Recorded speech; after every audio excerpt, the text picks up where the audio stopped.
2025 has been a rather disappointing year for movies in general, but out of the few movies that I had hoped would be at least somewhat decent, there was Paul Thomas Anderson's One Battle After Another, because at least on the surface, it did have a lot of potential. For starters, the movie's writer, director, producer, Paul Thomas Anderson himself, is a well-respected filmmaker who in the past has made great movies like Boogie Nights and There Will Be Blood, with an all-star cast that includes Oscar winners Leonardo DiCaprio, Benicio Del Toro, and Sean Penn. So at first glance, this movie had all the right ingredients to be something interesting, but somehow it ended up being one of the most disappointing movies I've seen this year, and a definite career low for Paul Thomas Anderson, and any of the cast and crew involved. Now, when I initially saw some of the trailers for this movie, they didn't seem all that good, but I still had hoped that the movie would be better than what they showed. In spite of what some people may think, I always give every movie a fair chance, but unfortunately, for lack of a better term, I'm sad to report that One Battle After Another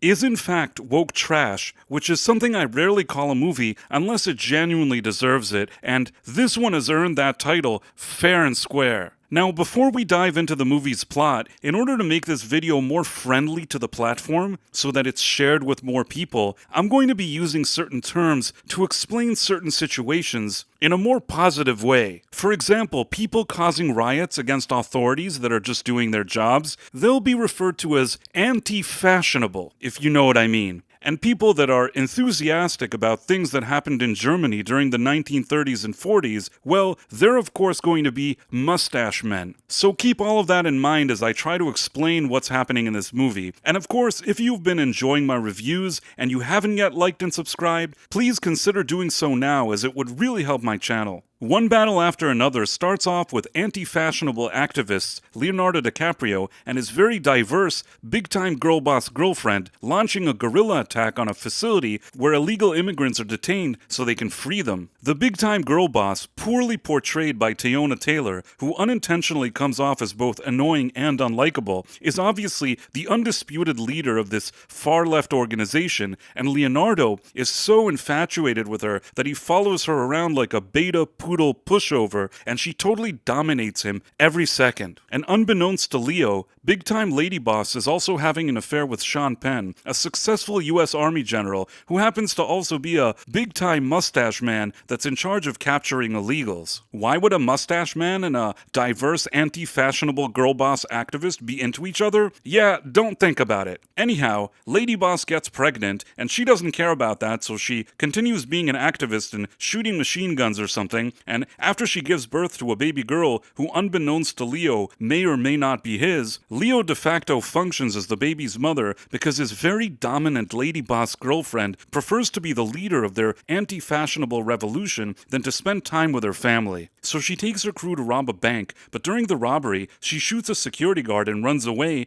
and then the police capture her, if she agrees to rat on all of her friends. As fate would have it though, using his influence, Sean Penn, the mustache man general, then decides to help his secret lover lady boss by putting her in witness protection if she agrees to rat on all of her friends. And she agrees, so Sean Penn goes around and starts deleting them wherever he can. And for the most part, he succeeds in his mission, aside from Leonardo DiCaprio and his daughter and a few other activists who manage to somehow run away using new identities. Now that Sean Penn has helped the anti-fashionable lady boss, he wants to do naughty things with her, but she runs off to Mexico, never to be seen again. And then 16 years go by, and there's a jump forward in time, and it seems like Leonardo DiCaprio has managed to successfully remain in hiding with his daughter under their assumed identities. And because this movie is super woke, he's become an even more of a useless beta loser than he ever was, sitting around drinking all the time and doing other, recreational activities. But in spite of what a bum Leo is, he seemingly has prepared his daughter for the day somebody may find them. Meanwhile, in present day, Sean Penn reaches out to one of the fanciest and most influential mustache man organizations in the United States because he's itching to become a member of their top secret group known as the Christmas Adventurers Club, where they all greet each other by raising their right hand in honor of Saint Nick. And while the Mustache Man Club executives are fond of Sean Penn, he's told that they would only accept him into their ranks if he promises that he never had any type of romantic relationship with a diverse woman. Upon hearing this, Sean Penn promises them that it never happened, but of course we know that it did, and we also learn that he's aware that Big Time Lady Boss had a little girl that could be his, and now he worries that this girl could end up keeping him from being accepted into the top secret Mustache Man group. Yes, this really is the plot of this movie, I'm not making it up. So Sean Penn conjures up a plan to tie up all of his loose ends, and under the guise of apprehending a bunch of illegals and sending them back to Mexico, he's really actually tracking Leonardo DiCaprio and his daughter, who we quickly learn is quite the girl boss herself, even more than her mother. And so Sean Penn's plan is to capture the girl, do a rapid DNA test to confirm that she's his daughter, so that he could delete both her and Leonardo DiCaprio, and finally join the top secret Mustache Man Club. And one day while the girl boss is at a dance with her,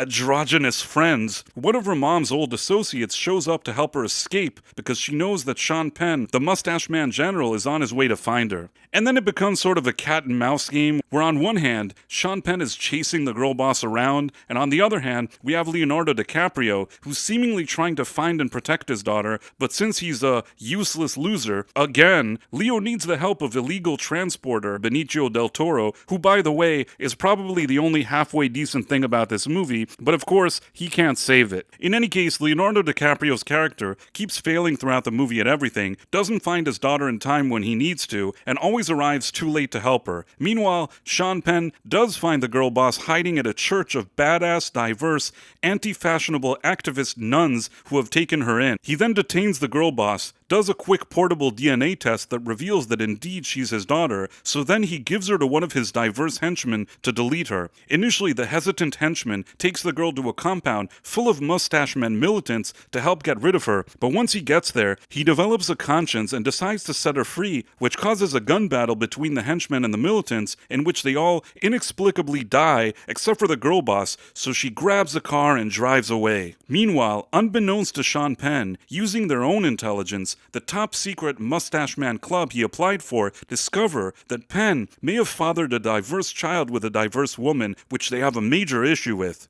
And just for this betrayal alone, they send out one of their top Mustache Men mercenaries to delete Sean Penn, so he finds Penn and shoots him in the face. And after he's done, the same mercenary also finds the girl boss driving away in the car that she just escaped in, so he wants to delete her as well. But because she's such a serious girl boss, she ends up deleting him instead. And just as she's done taking care of all her business herself and being the #1 girl boss that ever lived, Leonardo DiCaprio shows up and takes her home after doing absolutely nothing throughout the entire movie and not helping his daughter in any way. To make matters worse, once they're at home, Leonardo DiCaprio still doesn't do anything useful, and he gives his daughter a letter from her lady boss mom, and in the letter, she tells her girl that while she ultimately failed in her mission to be an anti-fashionable person, her daughter can continue in her footsteps and succeed where she failed. And the daughter gets very excited about this, and the next thing you know, she hears that there's some kind of riot in Oakland, and she tells Leo that she's going there to join them, and then Leo's like, "Yeah, you go, girl." Meanwhile, it turns out that miraculously, with no explanation, Sean Penn didn't actually get deleted after he was shot in the face, so he goes and meets with the top secret Mustache Man Club, again,